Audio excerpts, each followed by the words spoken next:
Hi, folks. For some reason, motorcycles figure prominently in a surprising number of theist and atheist YouTube videos. I have no idea why this is the case, but there's something I want to show you, and this is actually a pretty good way to do it. So, let's ride.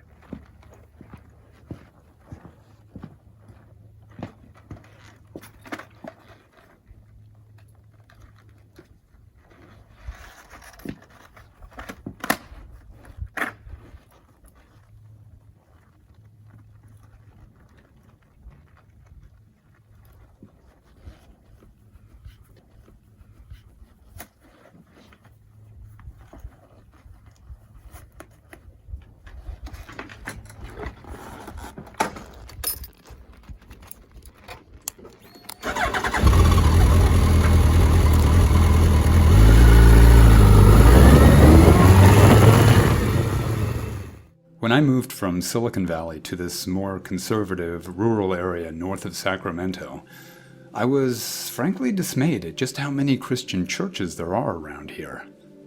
I've lived in a number of different countries around the world, but I don't recall seeing quite so many places of worship relative to the population density. Given that, one might think that Christianity is flourishing, at least in the US. It's not. In fact, over the past few decades, Christianity has been hemorrhaging followers, particularly in North America and Europe. According to a recent Pew poll, between 2009 and 2019, Christianity lost 11 million members in the US alone, dropping from 77% of the adult population to just 65%. That's well over 1 million people per year who have left Christianity in the US alone. And of course, along with the precipitous loss of Christians, thousands of churches are closing every year. Meanwhile, the religiously unaffiliated, including atheists, agnostics, and nothing in particular, have been expanding at an even greater rate. During the same 2009 to 2019 period, they grew by 29 million people, going from 17% of the US adult population to 26%. That's an increase of almost 3 million non-believers per year. The religiously unaffiliated now represent the largest religious category, just barely above evangelicals and Catholics. So why is this happening?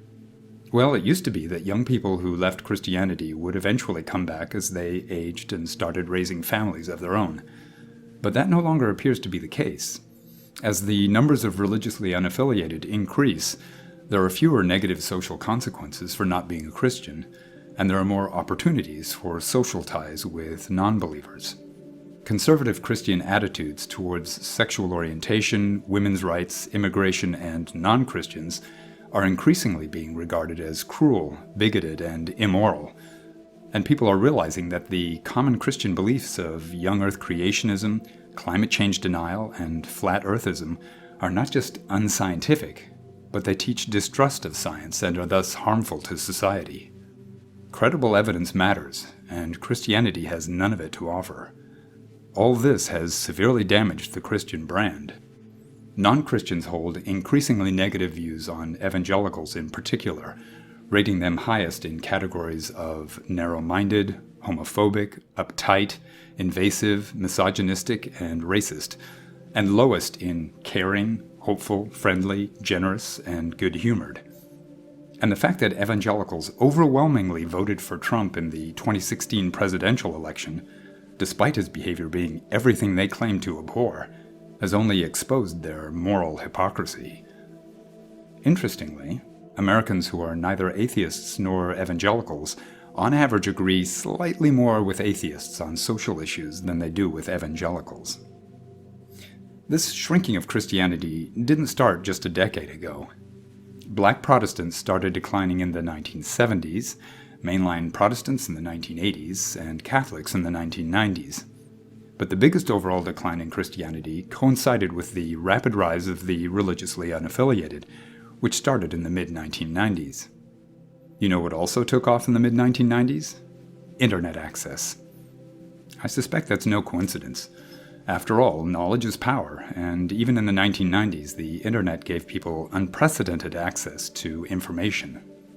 Those who lived in insular religious communities suddenly had access to perspectives that challenged their beliefs, as well as revealed underhanded and even criminal behavior conducted by their religious institutions. Religious belief began to wither. As the saying goes, sunlight is the best disinfectant, and the internet can provide a lot of illuminating sunlight.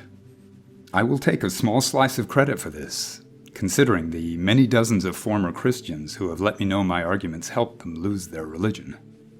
Many Christian leaders, particularly evangelicals, are alarmed at their waning influence and corresponding loss of power.